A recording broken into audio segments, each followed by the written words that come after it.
Le 18 in punto, buon pomeriggio a tutti, bentornati al nostro consueto appuntamento giornaliero dalle 18 alle 18:30, lo sapete, c'è questo appuntamento fisso con pomeriggio special. Saluto gli amici di Io Compro Siciliano pronti già collegati con noi. Vi ricordo ovviamente il nostro marketplace che trovate su www.iocomprosiciliano.com, dove ci sono veramente un sacco di cose molto interessanti. Come è andato il vostro weekend?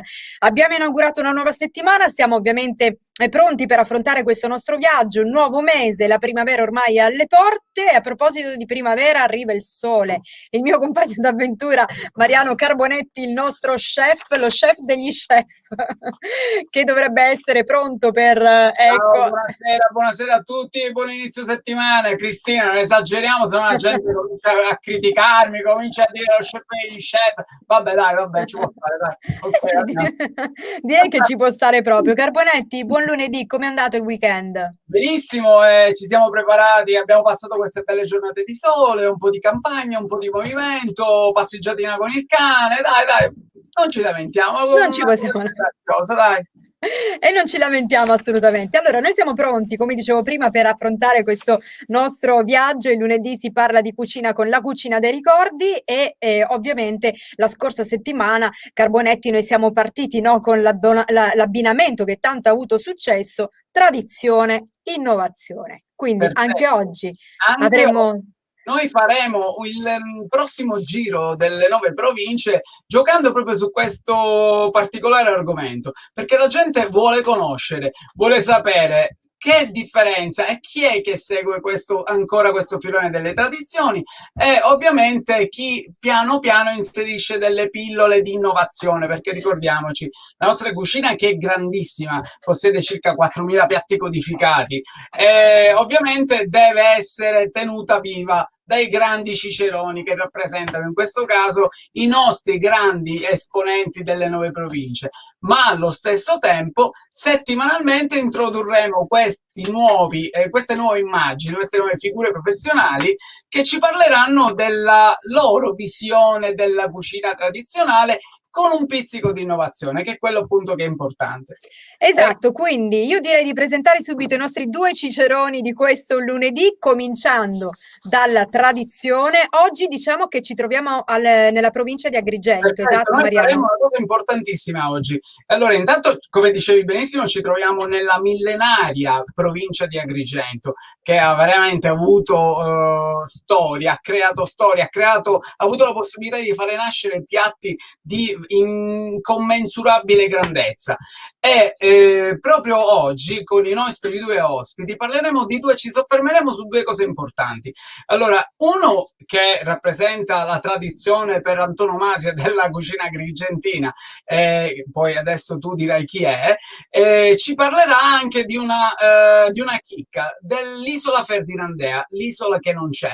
Il Ok. mistero, porta nel mistero e ci racconterà un attimino questa storia, a cui lui stesso poi ha legato un piatto. Mentre con il nostro Gianluca, che ormai fa parte della nostra famiglia, parleremo di altri due piatti che lui ci presenta sotto forma innovativa e ci presenterà anche un risotto, un riso, un'elaborazione fatta con riso, perché, cara Cristina, dobbiamo sapere che il riso, prima di arrivare al nord Italia, dove tutti ovviamente si fregiano della conoscenza e della bravura nell'esecuzione dei piatti Sì, assolutamente incontrastata, questo non lo voglio dire, ma anche noi abbiamo avuto la nostra storia di riso. Considera che già nel 1912 avevamo circa 252 ettari di piantagioni, però purtroppo siccome già un decreto borbonico nel 1820 l'aveva vietata la coltivazione del riso,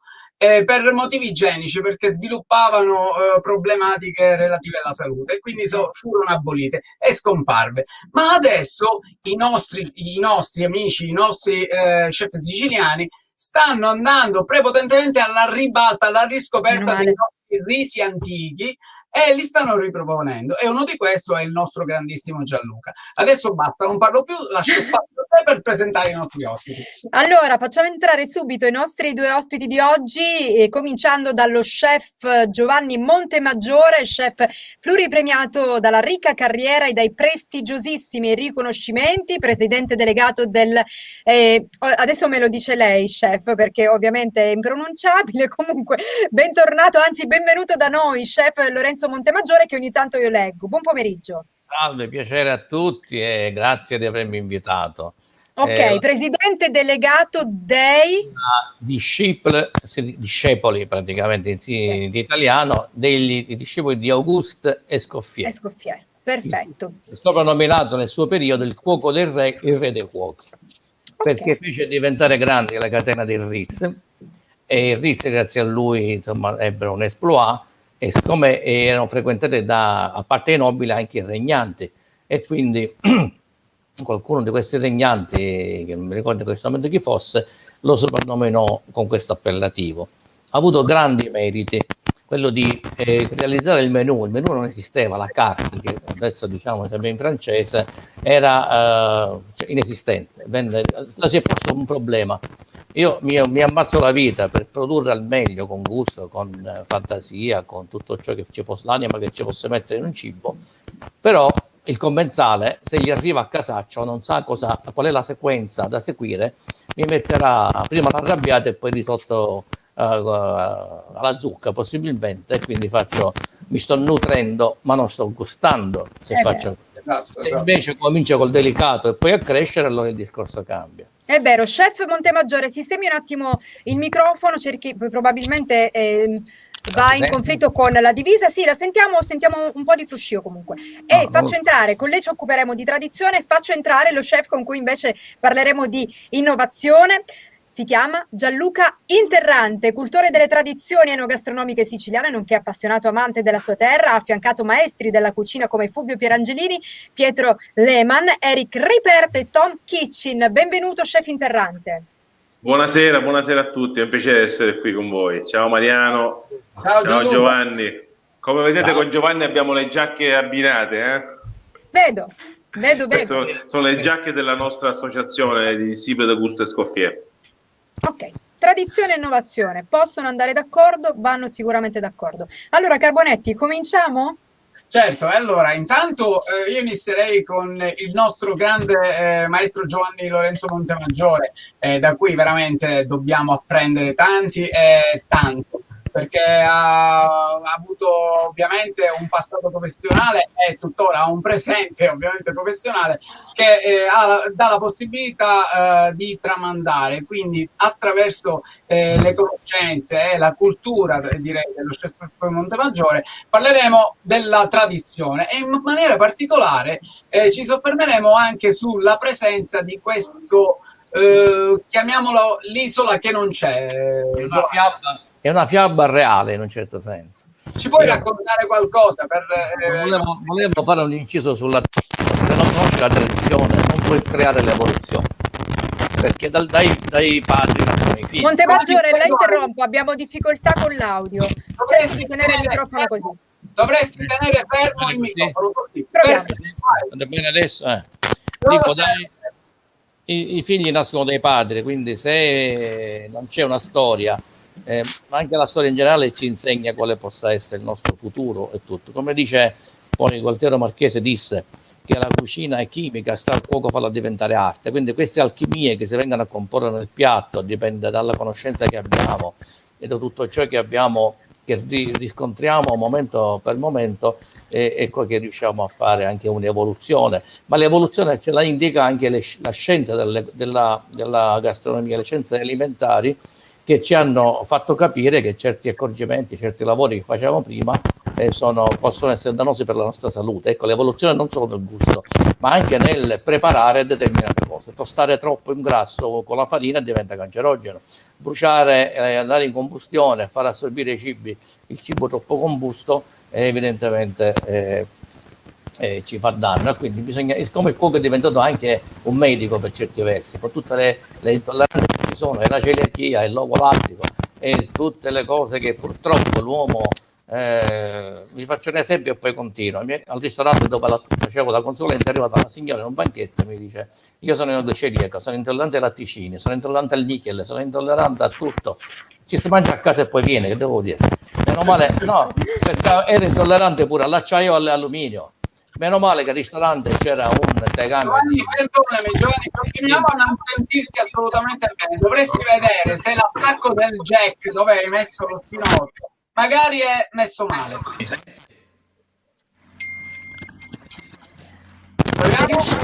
Senti? Maluccio, sentiamo un fruscio. Magari probabilmente potremmo anche provare a toglierlo questo auricolare, no, chef Montemaggiore? E a parlare direttamente? Non la sentiamo bene, no? Provi? Non si preoccupi, lei provi, ce la faremo. Noi siamo fiduciosi. La sentiamo un po' piano, cerchiamo di sistemare comunque l'audio, anche perché sentirla è un piacere, chef. Facciamo Sì. una cosa, aspettiamo un attimo, in maniera che lo chef Montemaggiore magari può fare i dovuti accorgimenti. Passiamo a Gianluca, che ovviamente guarda che bello, guarda che giovane, quindi è lo splendore di questa magnifica terra d'Agrigento. Deve rappresentarci sì la tradizione, perché Gianluca è molto preparato su quelli che sono i piatti della cultura argentina, però ovviamente lui fa quel passetto avanti che alcuni non fanno, ed è quello di provare ad abbinare quelli che i metodi, le metodologie che portano alla tradizione, aggiungendo delle piccole perle personali. Che cosa ci hai preparato stasera? Cos'è che ci proponi stasera di innovativo, Gianluca? Ok, quindi uno dei piatti tradizionali della provincia di Agrigento è umacco coi fave. Umacco coi fave è un piatto che diciamo nasce nell'area di Raffadali, dove sono presenti coltivazioni di fave, ed è un piatto che si fa in questo periodo, appunto, quindi è perfettamente all'interno della nostra stagione, ma è anche un piatto che si consuma d'estate. Infatti l'altra foto si tende a dire, c'è un detto di quelle zone, dice lieva l'uoglio d'omacco, perché il macco si conservava in forma di tipo una spessa panella sott'olio, per poi d'estate prendere una fetta, friggerlo e mangiarlo così. È un piatto molto tradizionale. Quindi qua ho pensato a un piatto diciamo più moderno. Il macco di fave è diventato un piatto o il macco di ceci, un piatto che è diventato prepotentemente nelle cucine dei chef stellati. Quindi abbiamo, però bisogna anche dare semplicità nelle cose, quindi abbiamo qui un bel macco fatto con le fave secche, per l'appunto, che vengono messe sotto in acqua e bicarbonato tutta la notte, poi vengono cucinate io lo cucino normalmente con una buccia di arancia per dare un po' di aroma, e poi vengono frullate. E nel momento della frullatura va aggiunto anche l'olio a freddo. Questo crea un'emulsione e rende il macco un po' più liscio e più delicato.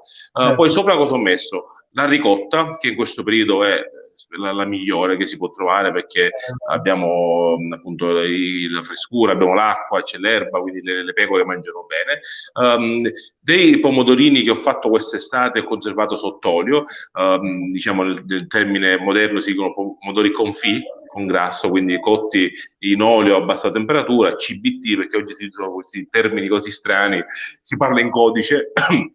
Quindi questi pomodori in bassa temperatura, confit, e poi il gamberetto rosa, che è un gambero che a me sta molto a cuore, perché il gambero è il cavallo di battaglia, Gianluca, perché ho visto che hai fatto molto col gambero rosa. Ne faccio tanti piatti perché è un ingrediente proprio in cui mi riconosco tantissimo per le qualità, e anche perché si collega all'isola Ferdinandea. Giovanni poi parlerà probabilmente di Isola Ferdinandea. L'isola Ferdinandea non è altro che un vulcano che comparì nel 1861 e scomparì all'improvviso, ma intorno a quel vulcano, vero Gianluca? Dopo pochi mesi scompare. Sì, pochi mesi. Lascerò la storia a Giovanni perché lui ci tiene a raccontarla, ed è giusto. Ma vi dico soltanto che intorno a quella zona, il banco di Graham, esiste un ecosistema molto particolare a causa delle alte temperature dell'acqua e del plancton che esiste. Il pesce pescato in quelle zone è più buono, quindi il gambetto di sciacca è buono appunto perché è pescato di Isola Ferdinandea, che si va a collegare col piatto di Giovanni. Ok, chef, il gamberetto l'ha fatto un po' sbollentare? Sì, il gambetto si può mettere o marinato con olio e limone 10 minuti, così si cucina un pochino, e poi col calore del macco va a cucinarsi, perché tanto è molto delicato, molto piccolo. Oppure si può spadellare per chi non ama il pesce crudo. Naturalmente nella cucina moderna si predilige il pesce crudo, e poi questo gambero è un gambero che viene abbattuto in barca a meno 40 gradi, quindi è privo di qualsiasi tipo di parassita. È fatto senza conservanti, quindi senza i vari solfiti che aggiungono nel pesce fresco, perché appunto viene abbattuto, un po' come si fa col gambero rosso di Mazara. Ok, va bene. Allora vediamo di chef Lorenzo Montemaggiore. Adesso la sentiamo forte e chiaro. Ho cambiato auricolare, a questo punto la tecnologia ci viene incontro.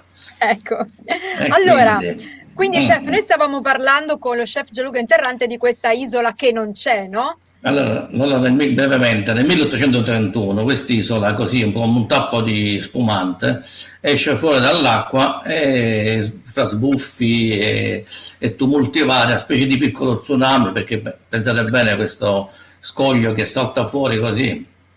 Allora tutti vogliono mettere la bandiera, c'erano gli inglesi, come al solito loro, dice questa è la nostra isola, e l'ammiraglio Graham cominciò a chiamarla Banco di Graham e ha messo la sua bandiera, quella inglese. Passavano i francesi, che erano almeno pirati degli inglesi, e misero la isola Giulia, perché era Giulietta, il mese di luglio per i francesi, me la chiamarono isola Giulia e misero la bandiera francese. Il Borbone Ferdinando dice: scusa, siete a casa mia, cioè mi viene a fregare pure l'isola così, d'amblè. Allora la volle chiamare isola Ferdinandea.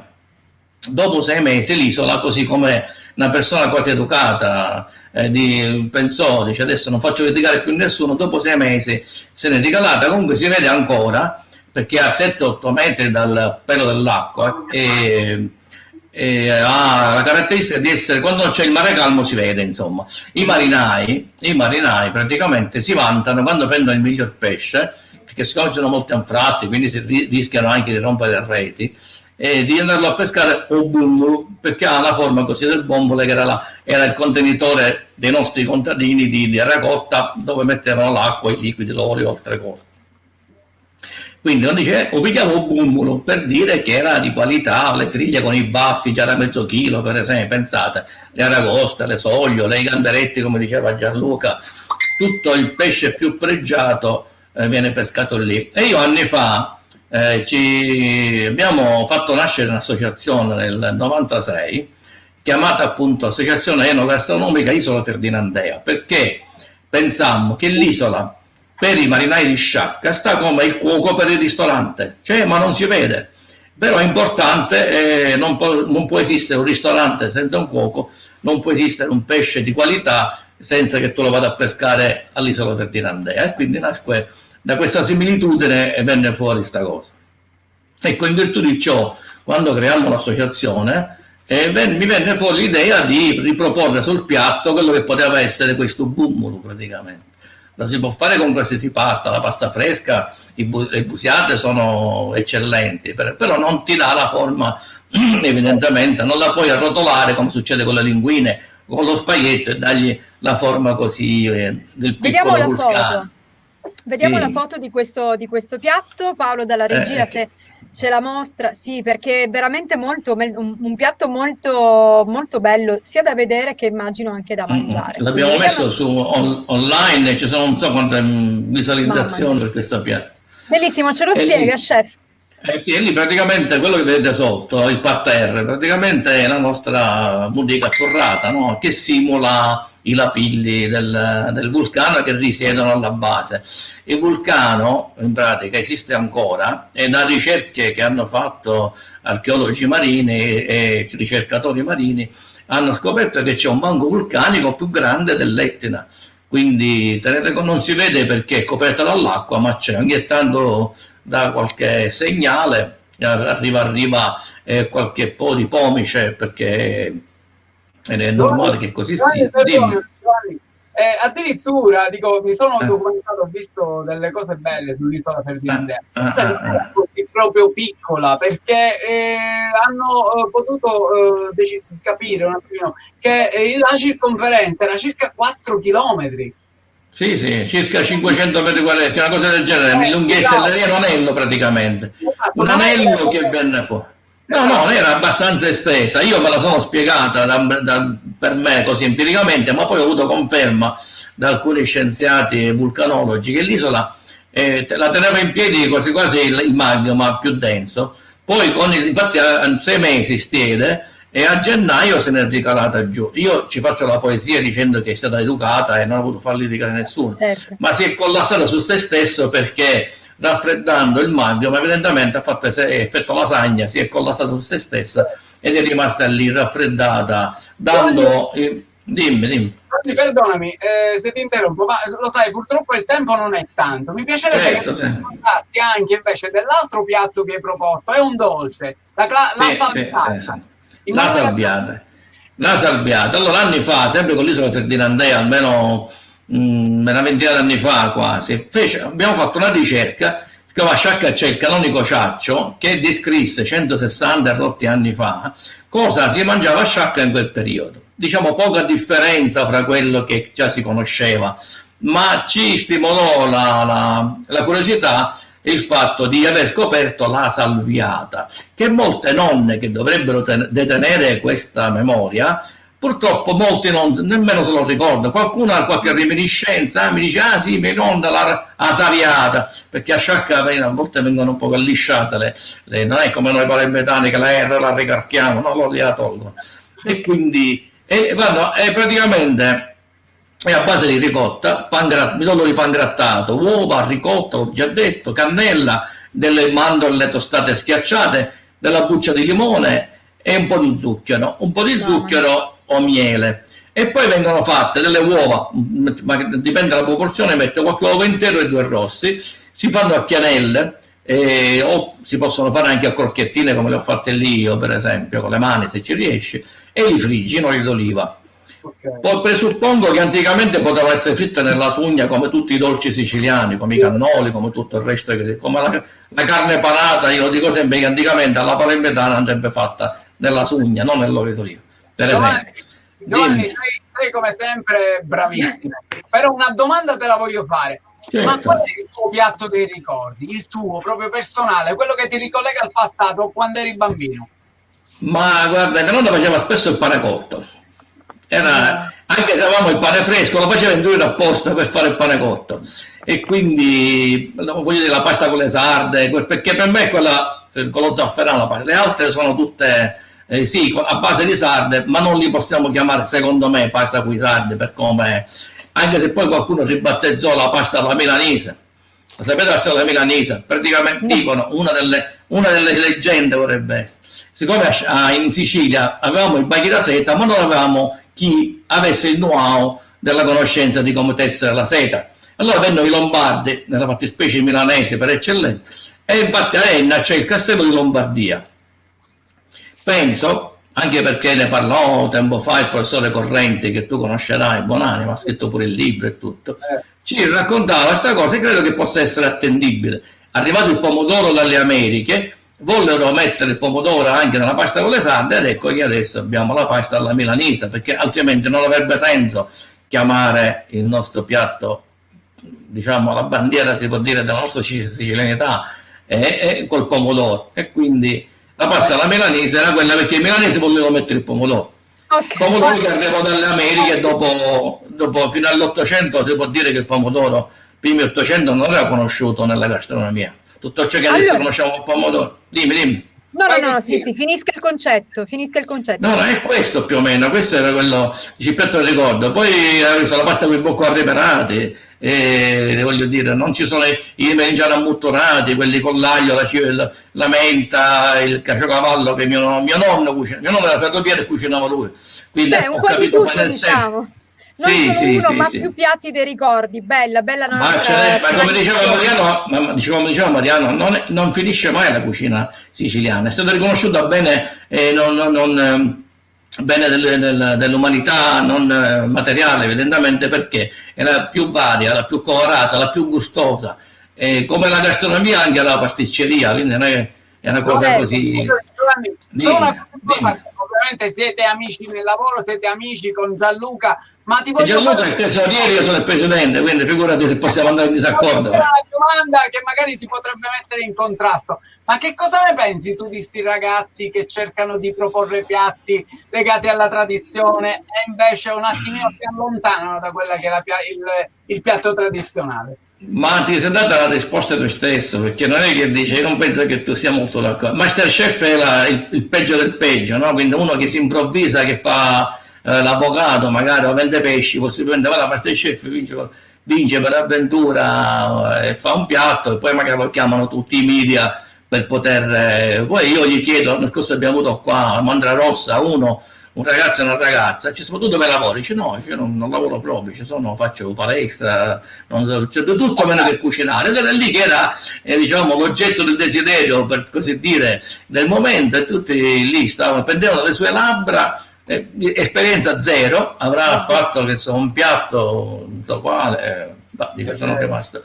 Queste sono la potenza. Dimmi Cristina. No, diciamo, parlavamo di poca esperienza, invece di esperienza ne ha tanta il nostro chef Gianluca Interrante, perché ha lavorato anche lui a New York, Inghilterra. Il piatto dei ricordi di Gianluca Interrante qual è? Poi passiamo invece a un altro piatto tuo, Gianluca. Bene, Mariano mi chiede questa domanda. Mariano mi chiede questa domanda tutte le volte, mi stanno finendo i ricordi adesso. però ce n'è uno che è il ricordo di questo periodo, ritornando al discorso delle fave. Mia nonna Anna faceva le fave rispicchiate, cioè le fave tolte dal guscio, poi si possono diciamo sgusciare di nuovo, sbollentandole. Mia nonna faceva cucinare queste favette rispicchiate con un po' di cipolla fino a quando diventava una crema, poi prendeva lo spaghetto, lo spezzava. Ricordo mio nonno lo spezzava con la pezza, lo metteva all'interno con la mappina, mi veniva con la mappina, lo rompeva tutto, diceva tra, e poi si mangiava questa crema, questa purea di fave con questo spaghetto e con un po' di ricotta fresca. In questo periodo era il piatto proprio che più amavo. Infatti mia moglie me l'ha fatto l'altro giorno, mi fa, ma è buono come quello della nonna Anna? Dico, ma si avvicina. Dai, sì, diciamo che brava.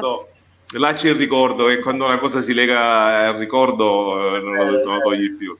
Abbiamo un altro piatto, chef Interrante, perché abbiamo fatto un risotto, no? O meglio. Sì.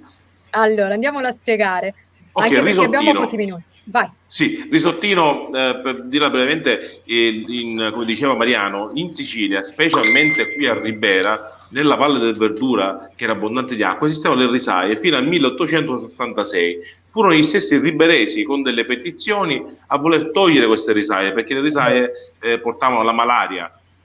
I ricchi e i proprietari non gli interessava niente, tanto a loro entravano i soldi, ma chi viveva intorno a quei campi soffriva tantissimo. Quindi con la petizione del 1866 furono abolite le risaie a Ribera e scomparì il riso dalle nostre zone. Ma in realtà, se andiamo a vedere tanti dei nostri piatti tradizionali, tipo a Ribera c'è un piatto fatto con riso dolce, con lo zafferano, la cannella, lo zucchero, ci sono diciamo, le arancine, sono un piatto nostro, quindi il riso esiste in Sicilia, il timballo, che viene dal nome di uno dei suoi.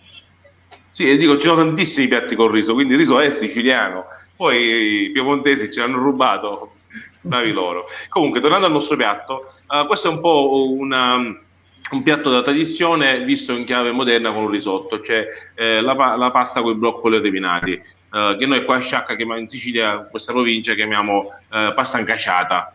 Okay. Quindi abbiamo la salsiccia, il finocchietto selviatico, il broccolo e della ricotta. La base è un risotto Carnari, che è un risotto che mi mandano dalle zone di Catania, mi sfugge però il nome dell'azienda, è un risotto che appartiene alla famiglia del Carnaroli, quindi un chicco lungo, si chiama Carnari. Cucinato come si dovrebbe un risotto, quindi un leggero soffritto di cipolletta, faccio andare il risotto avanti con un brodo di verdure leggero e poi verso metà cottura aggiungo la salsiccia però la scotto separatamente, perché scottando separatamente andiamo a creare quell'effetto di arrostito che tanto della salsiccia. Se invece la buttiamo cruda dentro viene un po' bollita. Quindi quando il risotto finisce poi si va a mantecare con del caciocavallo siciliano naturalmente, un tocchettino di burro e dell'olio extravergine e del finocchietto selvatico. Poi sopra, per creare un po' diciamo, la parte moderna del piatto, ho fatto una crema di broccoli, semplicemente sbollentando il broccolo e poi emulsionando con l'olio, e poi una ricotta che ho fatto al forno, cubettata e messa sopra. I filamenti che vedete sono dei filamenti di peperoncino che sono un po' decorativi. Quindi abbiamo un piatto tradizionale però visto in chiave più moderna con il risotto. Ok, Ecco, sono stato abbastanza. Bellissimo, velocissimo. Allora, abbiamo dei messaggi da leggere. Montemaggiore, un attimo. Sì, vai. Un secondo, abbiamo qualcuno da salutare, poi le do la parola volentieri. Allora, Luca Leonardi, hashtag io compro siciliano. Poi andiamo ad Andrea Geriri, super buon pomeriggio, bellissima Cristina, carissimo Mariano Carbonetti e gli ospiti. Grazie Andrea. Agostino Palazzotto, buonasera, complimenti, buonasera, grazie anche a te. Ciao. Antonino La Barca che ci augura buon pomeriggio, la Toscana vi guarda e impara, un abbraccio e complimenti per la trasmissione, grazie mille, buona serata cara, grazie a te. Luigi Malerba, buonasera Luigi, oggi presente in diretta, buona serata. Tito Puleri, buonasera Tito. Buonissimo. Ciao, sicuramente, complimenti, buona serata a voi. Matteo Magro, grazie anche a te. Ciao Cristina, buona serata a tutti, Venero un bacio, buon pomeriggio. Un saluto a tutti, Fabio Bentivegna, grazie. Ciao Fabio. Speciale, complimenti ai Ciao maestri, saluti da Trapani, Sicilia, con stima. Salvatore Adragna, anche noi siamo in Sicilia, Salvatore. Caro Salvatore. Salvatore ti manca sempre.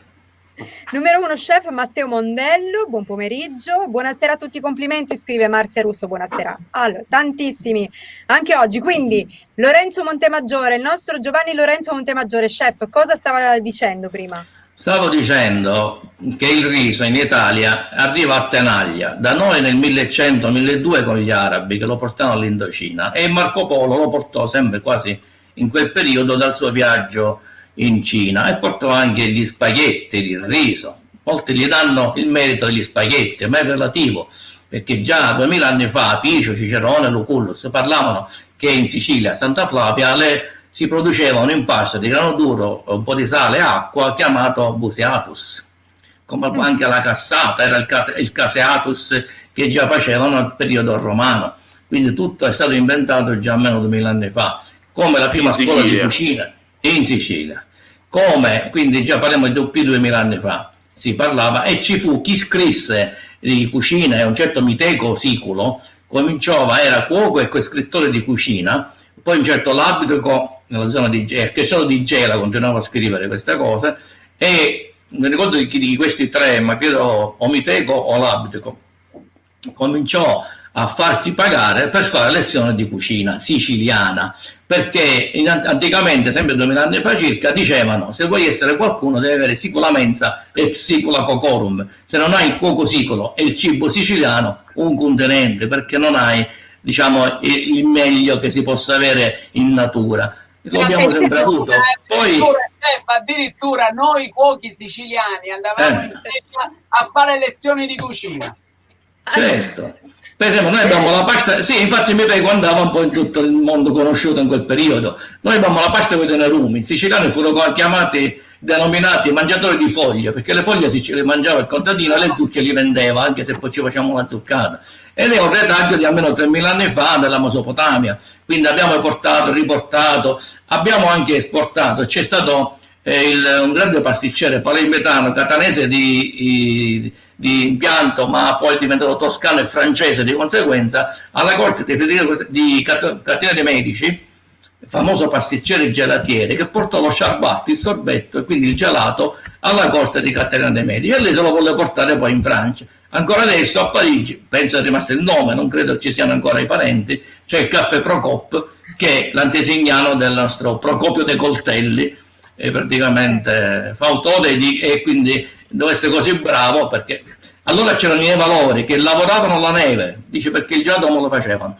D'inverno nelle montagne facevano i fossi, conservavano la neve in contenitori a base di, nei fossi mettevano il polistirolo di allora, la paglia, per coinventarla e tenerla pulita, e poi c'erano i carrettieri chiamati nevalori, perché lavoravano con la neve, la portavano a valle per il pesce, per i gelati, certo, e per la carne, per gli usi che se ne poteva fare con il ghiaccio, non c'erano frigoriferi, quindi era tutto un quanto dire per questa cosa. È Allora, è veramente un piacere, chef Montemaggiore, ascoltarla, davvero. Purtroppo noi siamo in chiusura perché la abbiamo... prossima volta ci rivediamo. Sì, è vero. La Allora, prossima volta. scorrettissimo chef interrante, però che cos'è questa? La minna di Una Virgine. prelibatezza della provincia di Agrigento, Di la Sambuca. Minne di Virgini. È la provincia di Agrigento, viene da Sambuca. Magari Ok. ne parliamo la prossima volta. Che dici, Mariano?